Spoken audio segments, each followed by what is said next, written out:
राहुल भाई ट्रैक्टर की ट्राई लेके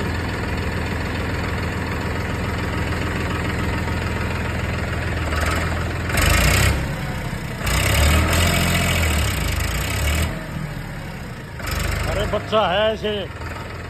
आने दे थोड़ा आगे ना आने दे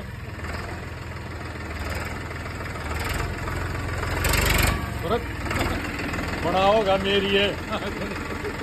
सलाम